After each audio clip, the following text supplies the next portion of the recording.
أعزائي المشاهدين، أهلا وسهلا بكم في هذا اللقاء الخاص مع سعادة السفير بول بريمر. دخل التاريخ لتوليه حكم العراق البلد العربي العريق بعد غزوه واحتلاله من قبل الولايات المتحدة بذريعة واهية ثبت بطلانها، وهي امتلاك أسلحة الدمار الشامل. واقترن اسم السيد بريمر بالاحتلال أكثر ممن اتخذ قرار الغزو. منتقديه يحملونه أوزار كل ما لحق بالعراق من دمار وفوضى وفساد وانقسام طائفي وعرقي، يشيرون بأصابع الاتهام لاتخاذه قراري حل الجيش العراقي وما سمي باجتثاث البعث، كونهما أخطر الأخطاء الاستراتيجية التي ارتكبها الاحتلال.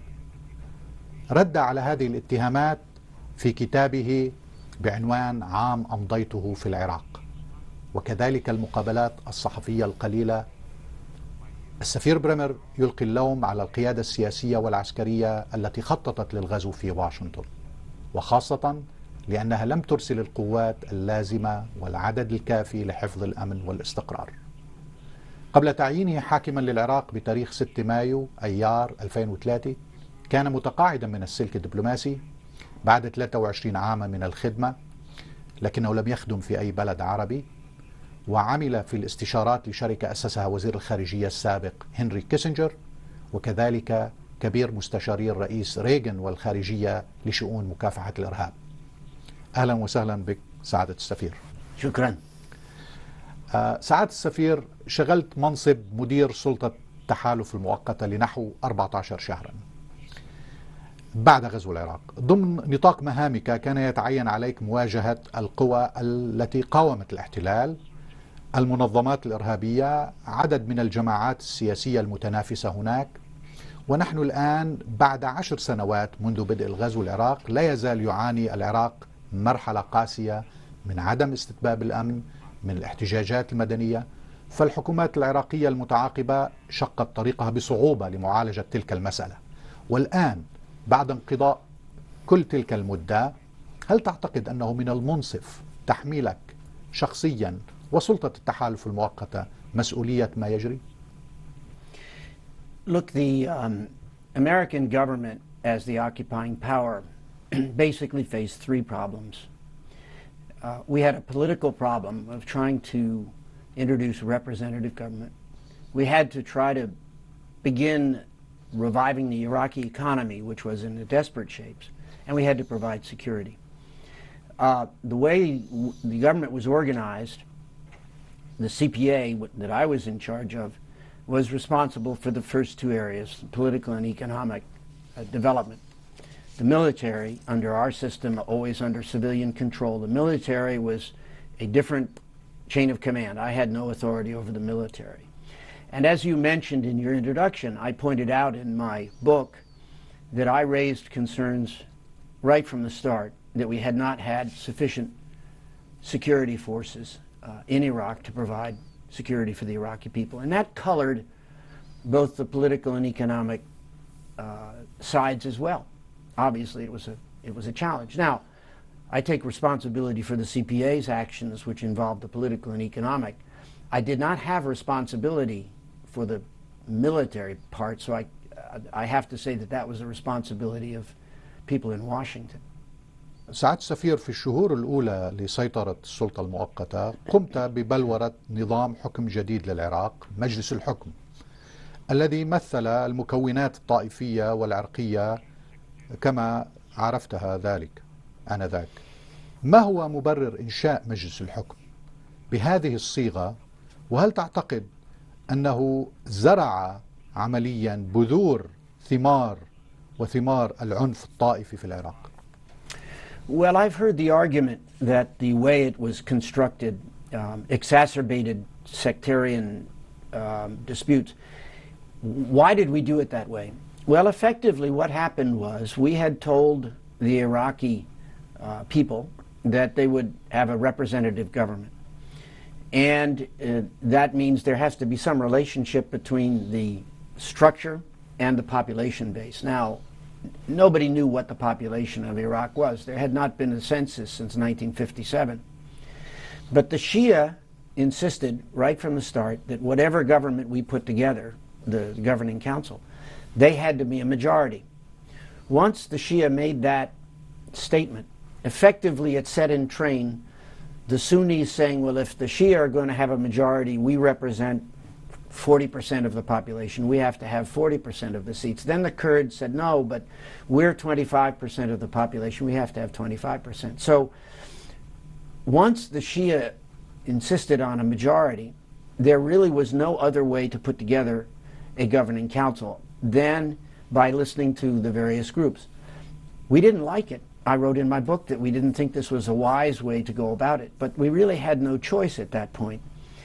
Nobody has ever come up with a convincing alternative that was available in May of 2003. And in fact, if you spin the clock forward to a year later, when the UN helped put together the first sovereign government, Lakhdar Brahimi was very frank. He said, I can't figure out a better way to do this than to build on what you already have done. Did it contribute to the sectarian divide in Iraq? It may well have done that. It certainly is a sad thing to watch and see people consider themselves not as Iraqis but as Shia or as Sunnis or as Kurds or as Christians or as Turkmen. And I used to say to the Iraqis when I met them, it's a happy day for me when someone introduces himself to me as an Iraqi, not as a Shia or a Sunni or a Kurd. أليس ذلك أيضا من مسؤولية الذين خططوا لغزو العراق؟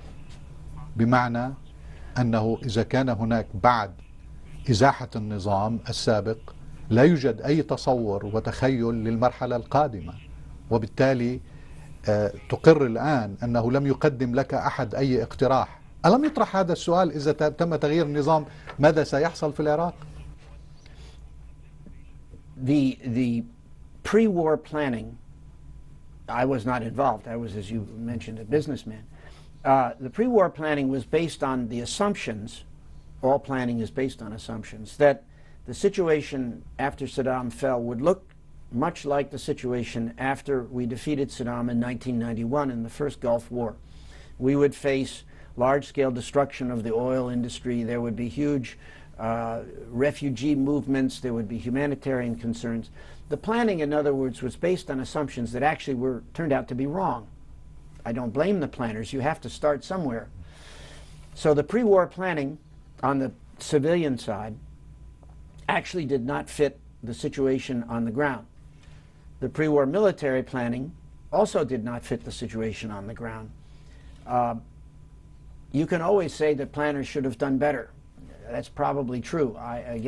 Since I wasn't involved in that, I don't have any particular insights except to say that the job I faced was to look at the reality of the situation on the ground, whether it was political or economic or security, and do the best I could, make my recommendations to the President.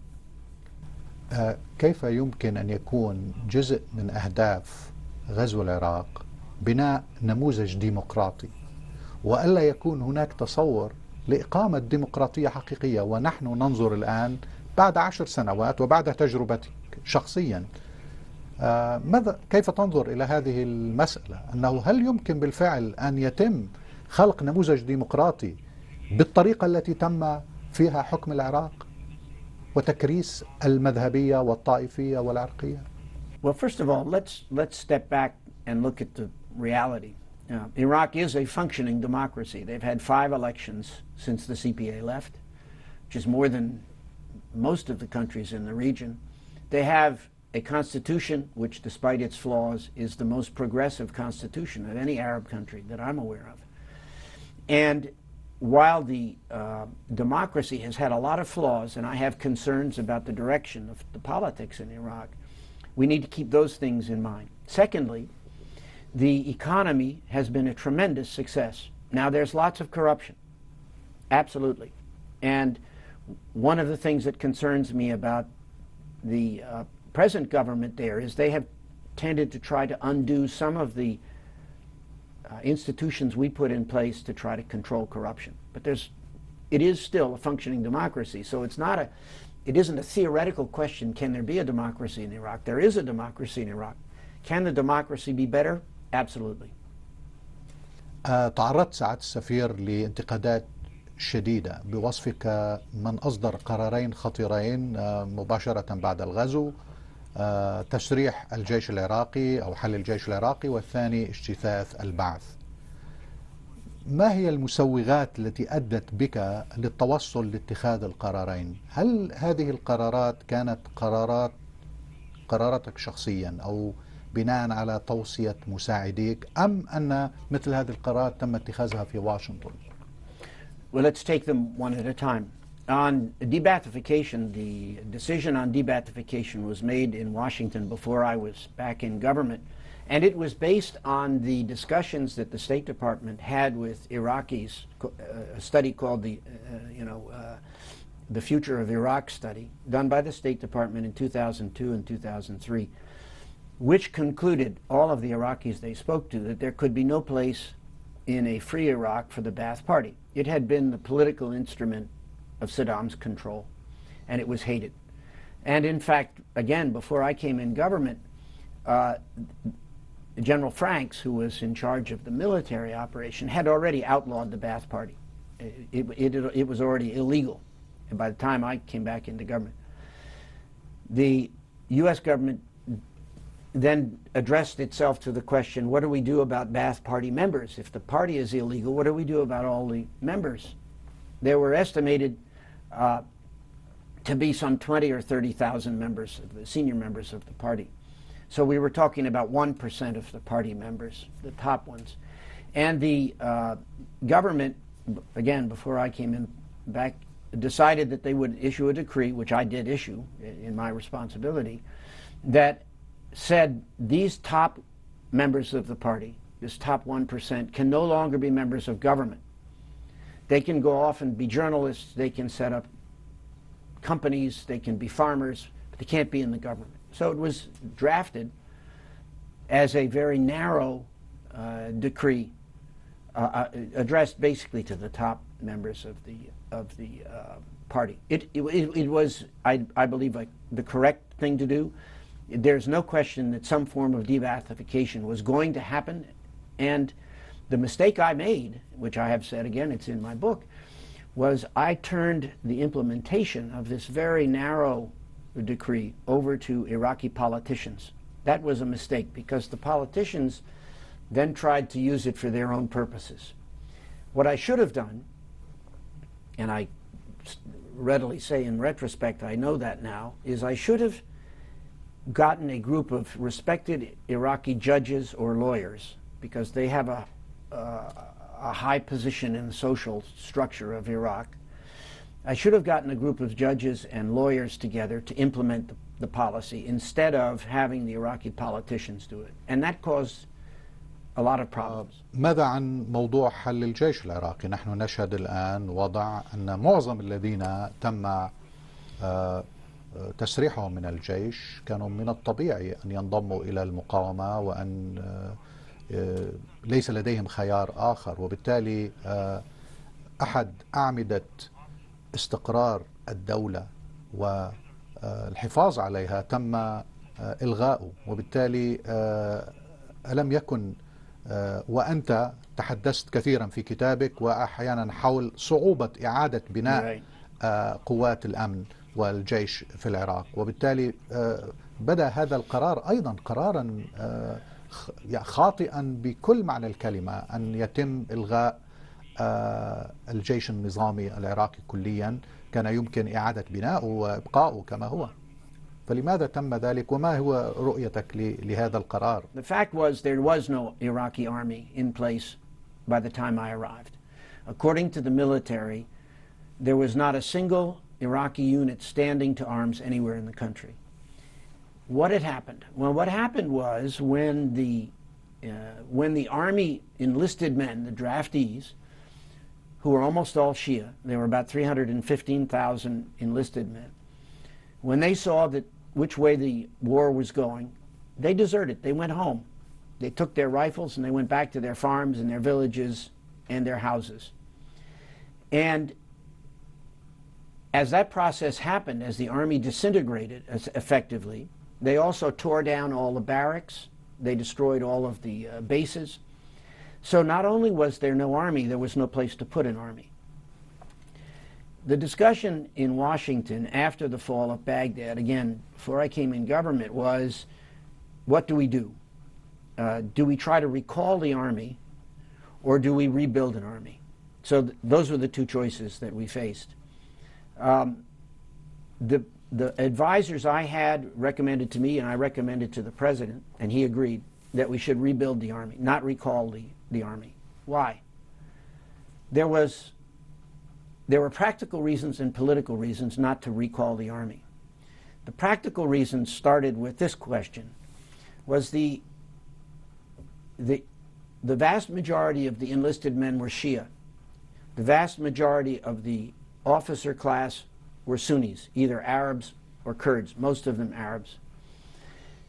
It was a brutal army, and the Shia who had gone home, the enlisted men who'd gone home, were not going to come back into the same army under the same officers. So recalling them would have meant sending American soldiers, and we didn't have enough American soldiers to do the job already that I wanted them to do. The looting was going on in Baghdad. We had no control over the borders.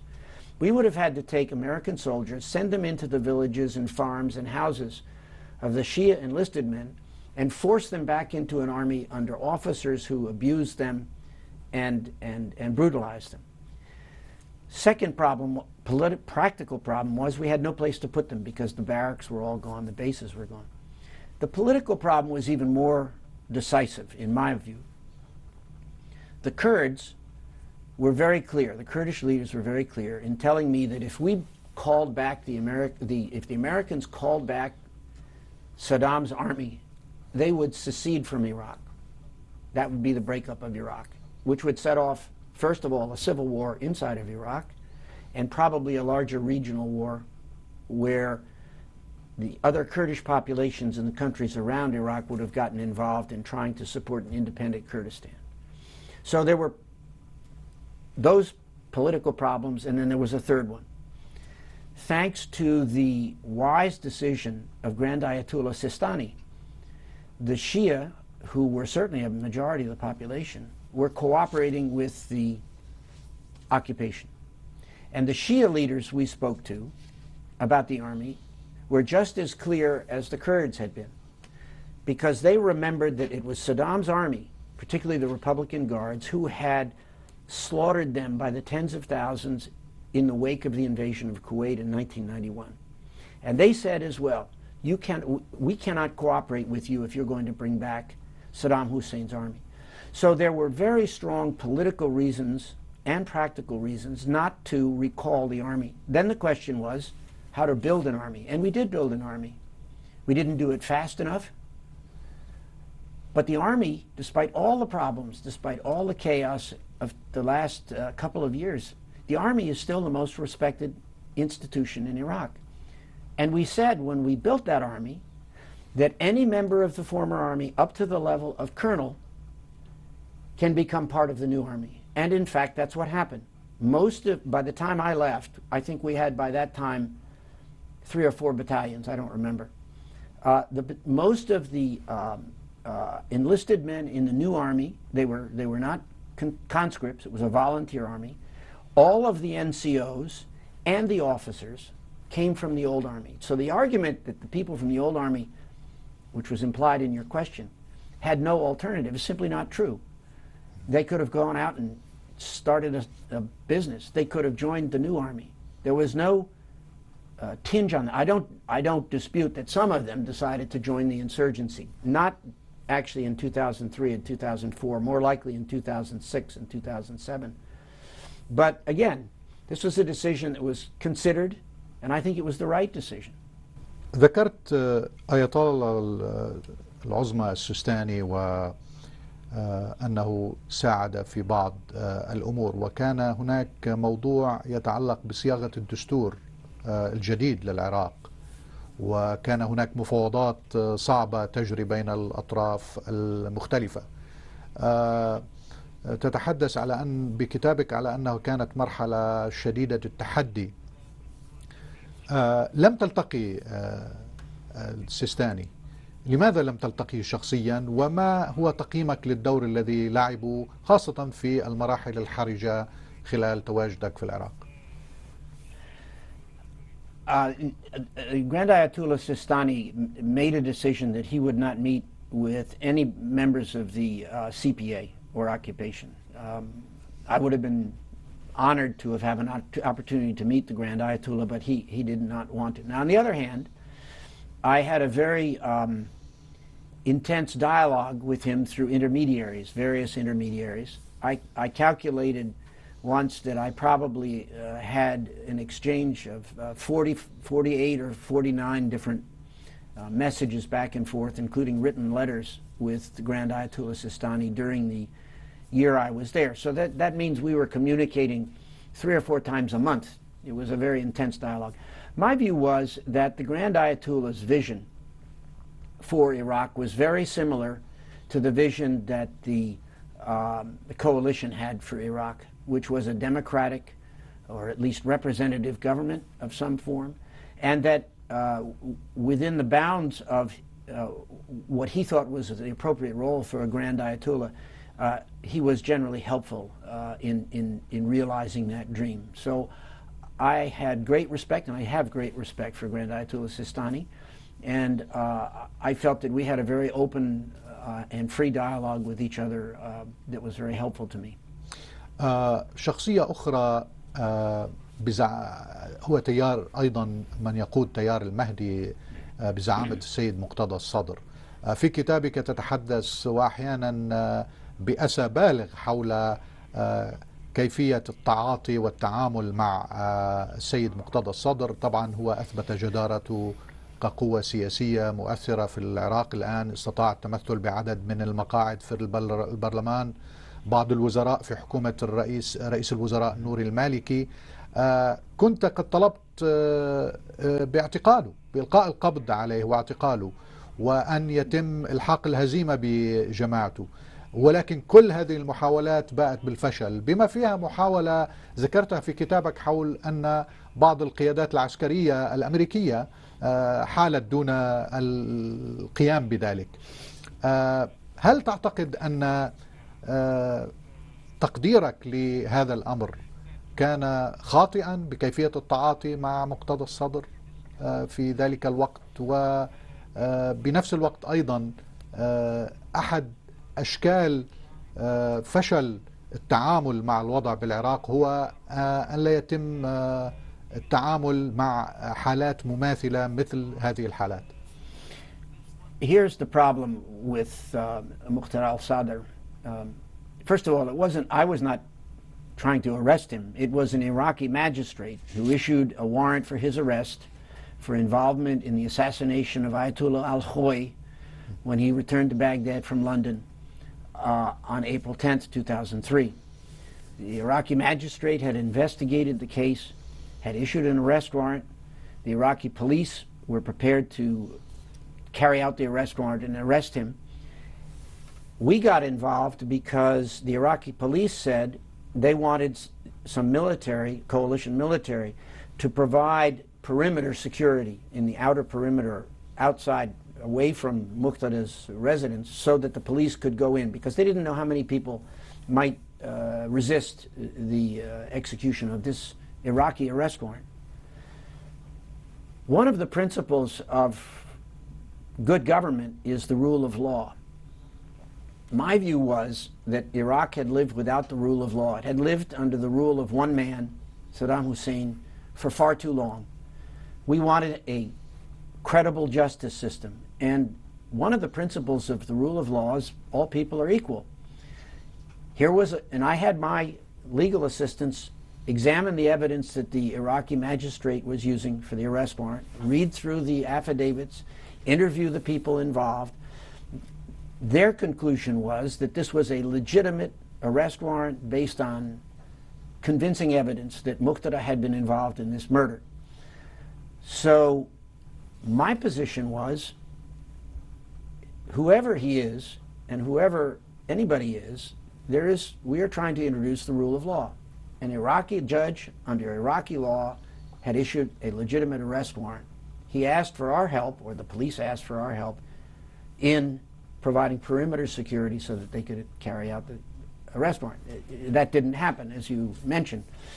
I think it's clear in the period since then that Muqtada has become a more responsible political actor in the Iraqi political context. As you pointed out, he has seats in parliament. His party has, at least till now, supported the government there.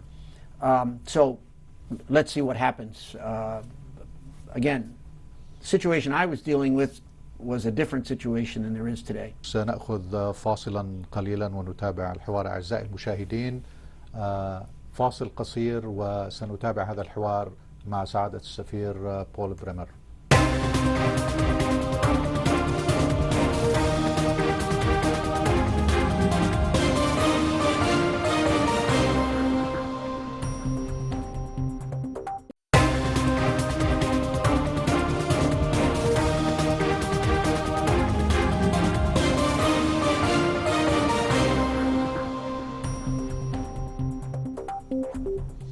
أعزائي المشاهدين، نتابع هذا اللقاء الخاص مع سعادة السفير بول بريمر.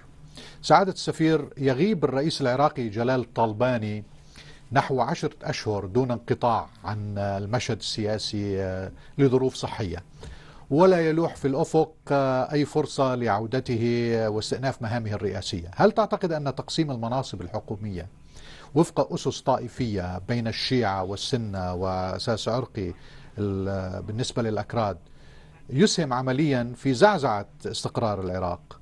وما هي ملامح رؤيتك شخصيا بعد هذه الخبرة وبعد هذا الوقت لمستقبل المنطقة الكردية في العراق؟ Well, let me first say that I have great respect for President Talabani, and I wish him and his family well. I hope he recovers from his illness. No, I don't think it's a very good way to organize things. I said earlier in the show that I don't think organizing Iraq or the United States or France on the basis of ethnic or sectarian grounds is a very productive way to organize things.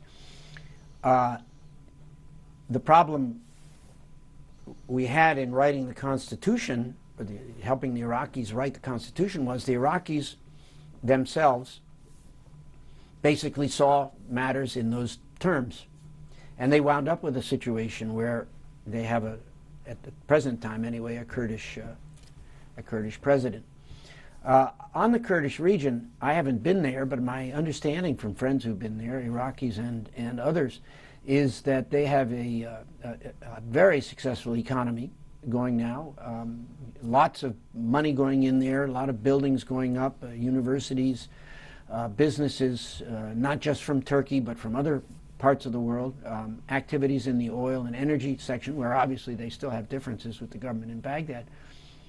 But I think the Kurds, because they effectively got out from under the thumb of Saddam Hussein 12 years before the liberation in 2003, they are further along in both the political and economic development than the rest of Iraq. That seems to be the case. هل تعتقد أنه المنطقة الكردية تستطيع أن تعيش بشكل مستقل كليا عن العراق وتشكل دولة مستقلة ويكون لديها القدرة على الحياة؟ I think that the concerns that I mentioned earlier about the impact of an independent Kurdistan in Iraq are still there, and maybe in some ways even greater because of the civil war in Syria. Because you now have got an entire section in northeast Syria where the Kurds are prominent, who would be very much attracted to the idea of an independent Kurdistan. That in turn would draw in Kurds from Turkey and most significantly potentially from the Kurdish region of Iran.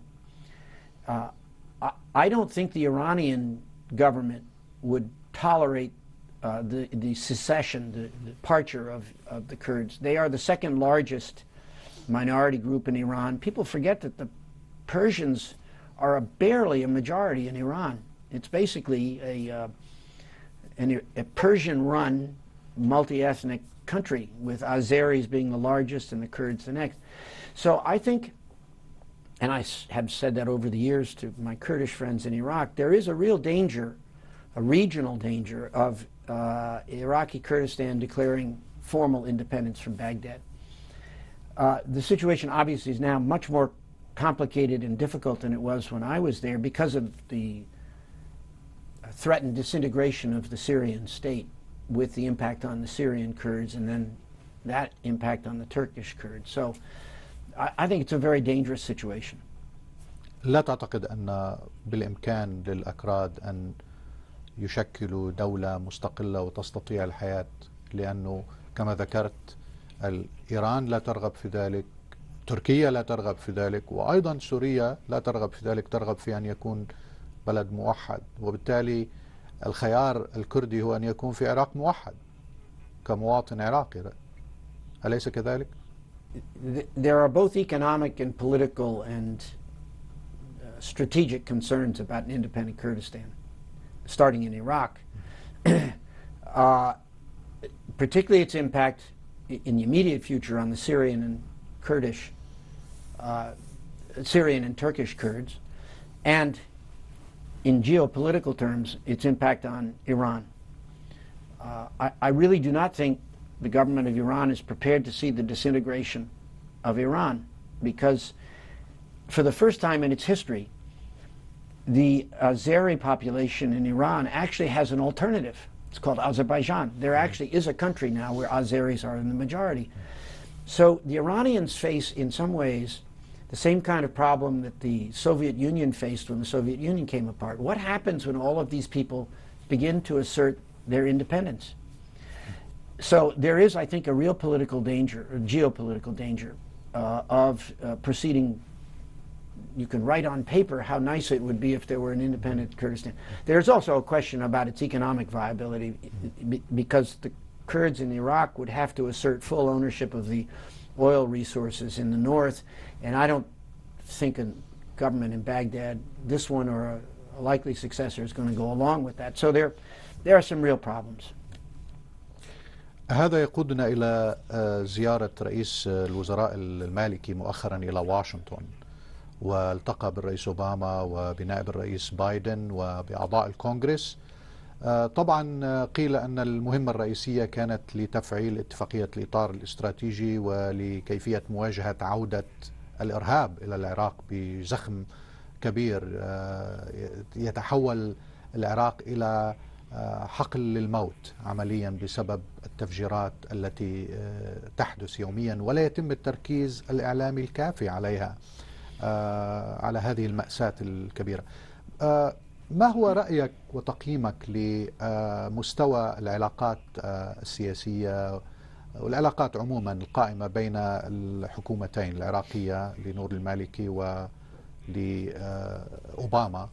وفي نفس الوقت كان ملفت أنه التقى ببايدن لفترة مطولة، ونائب الرئيس هو الذي يتصل عادة بالزعماء العراقيين وكأنه يتابع الملف العراقي، ولكن سبق له أن تحدث عن التقسيم الناعم للعراق.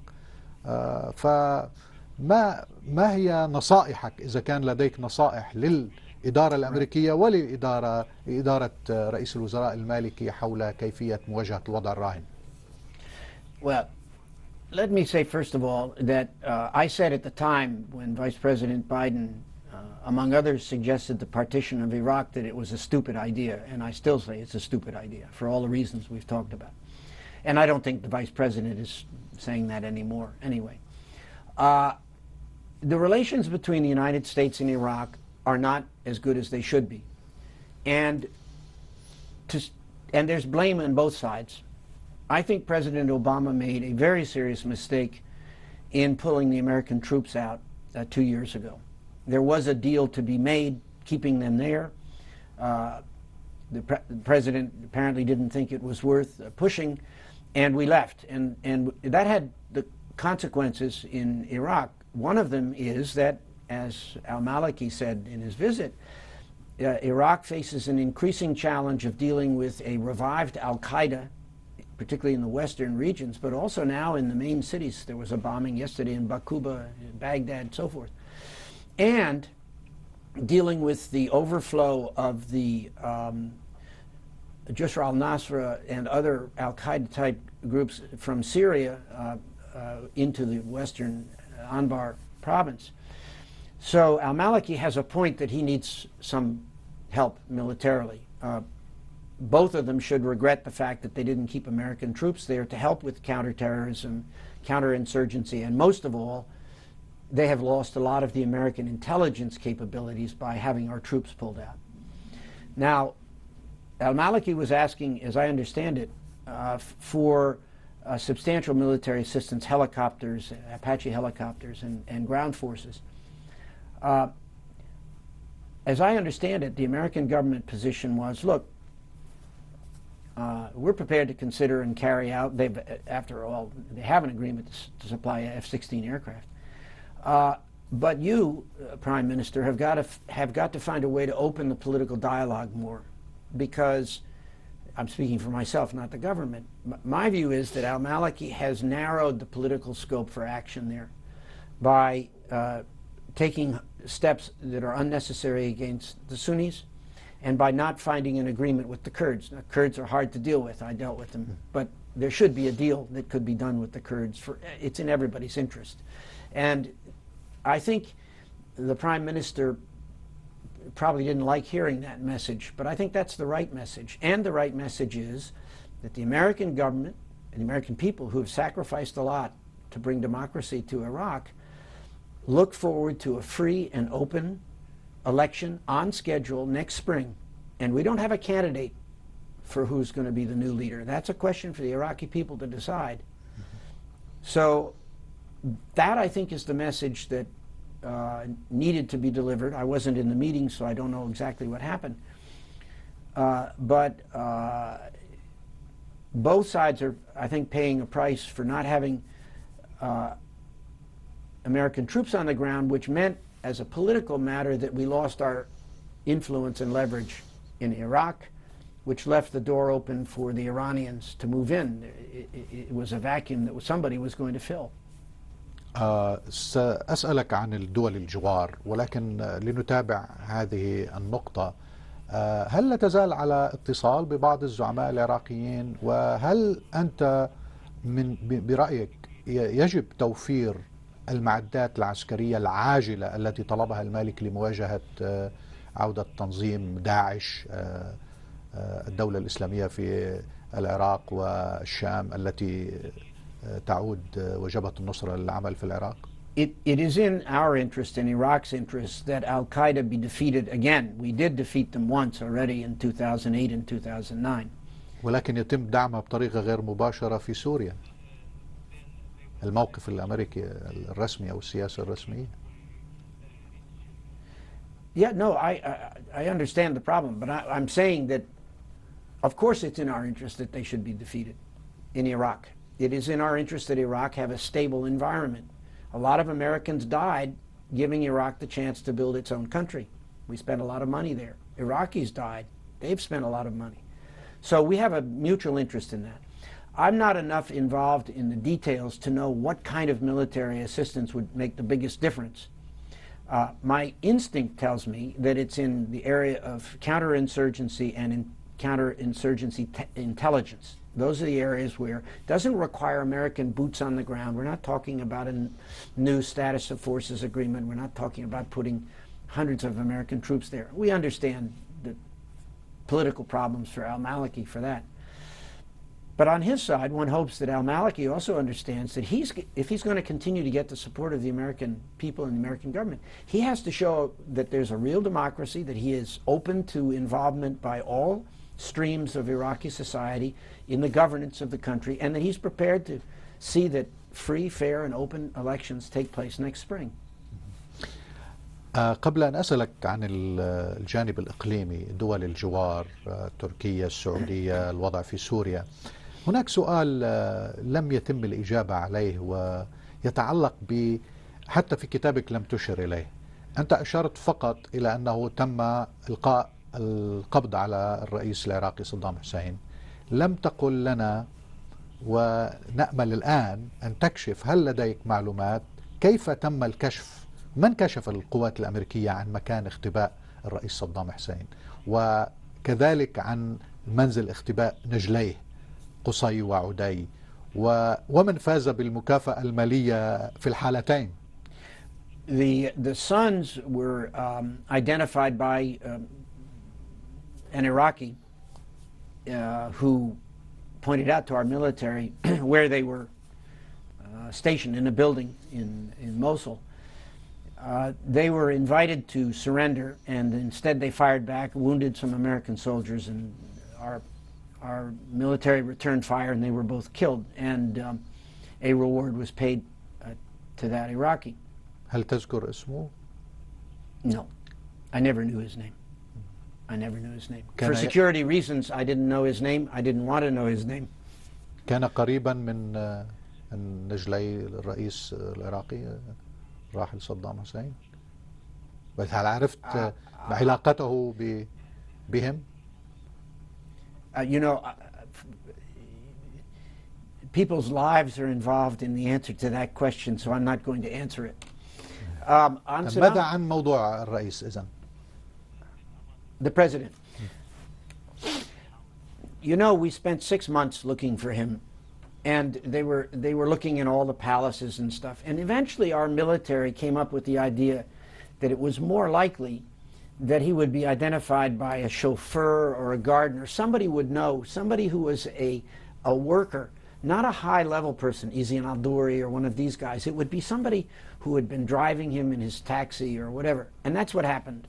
I won't go into the details again because people's lives are involved. But our special forces found him, as is well known now, on a farm south of Tikrit. Not really by accident. They went there for a reason, although there was nobody there apparently until they found this. There was a rope in the sand that they looked, and they pulled the rope, and then this cover came off of his spider hole, and there he was. المكافأة دفعت لهذا الشخص أيضا, right? I'm not going to get into rewards, but there were rewards paid in many cases.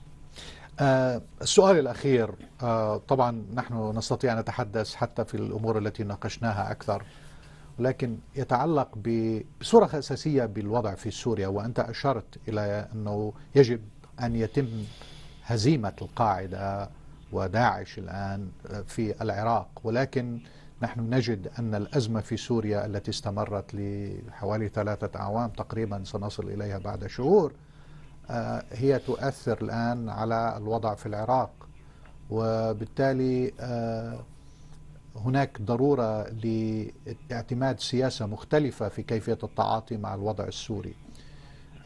كيف ترى الأزمة السورية, وكيف ترى كيفية التعامل مع هذا الوضع, وما يفترض أن يكون به الموقف الأمريكي تجاه ما يجري في سوريا؟ My view for the last 2 years has been that we should have immediately provided armed assistance to the more moderate elements, mostly defectors from the Syrian army.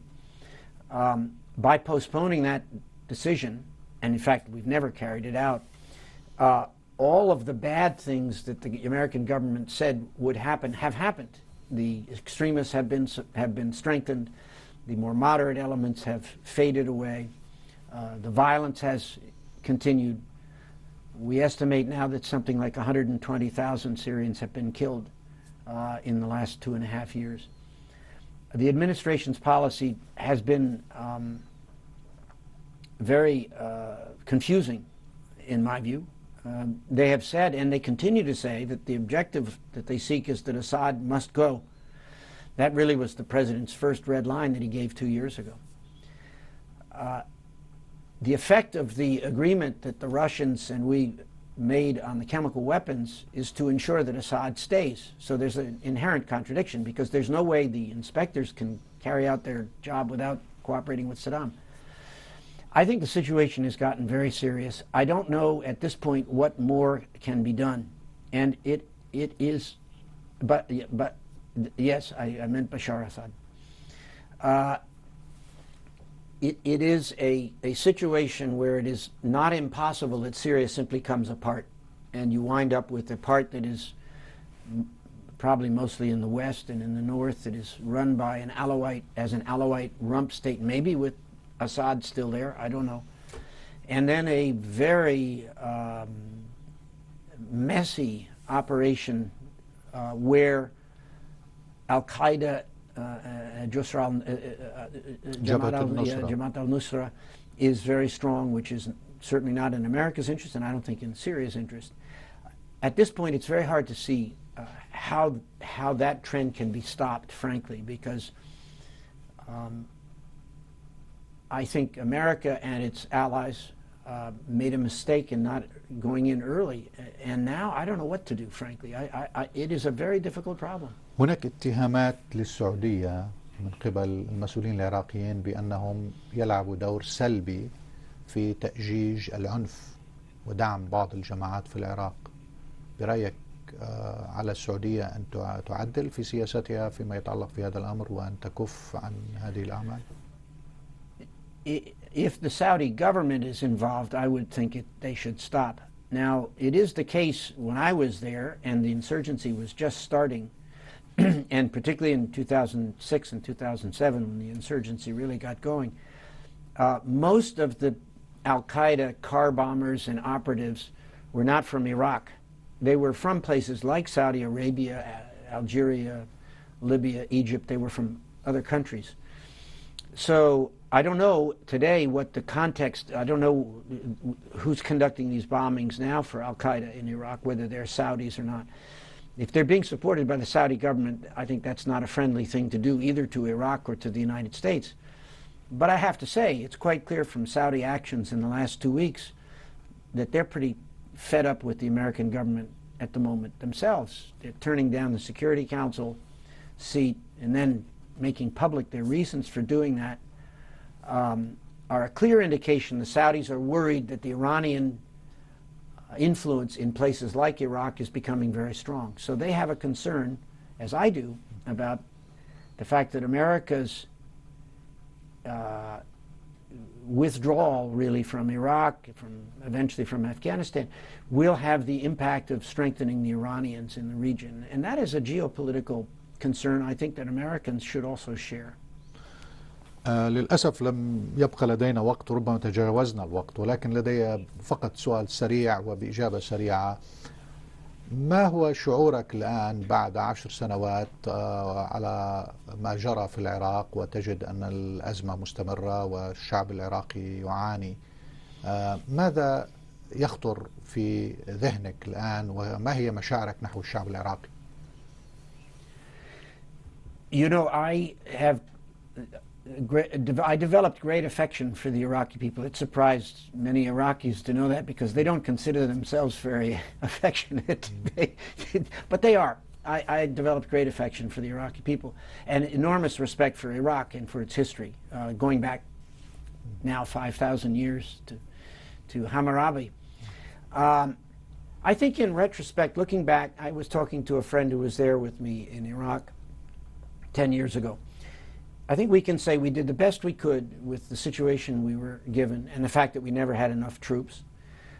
In the areas that the CPA, that I was responsible for, which was political reconstruction and economic reconstruction, Iraq has been a success. There have been certainly setbacks in both areas, particularly in the area of corruption, but it is a functioning democracy. A per capita income today in Iraq is 6 times what it was before liberation. Millions and millions of Iraqis have access to potable water. Only 3% had access before Saddam's overthrow. Foreign direct investment is booming. Oil production is booming. So on the political and economic side, while there certainly were mistakes and there have been setbacks, I think we had a respectable record. The real problem was security, and it still is security. And that has to be solved now by the Iraqis. They're going to have to figure out how to put down the problem that is growing, particularly in the West. And I think to the degree America can help, particularly through intelligence and counterinsurgency assistance, we should do it. But only on the condition that al-Maliki opens the political field. شكرا سعادة السفير على هذا اللقاء. أعزائي المشاهدين، نشكركم على حسن الاستماع وإلى اللقاء في مقابلات أخرى.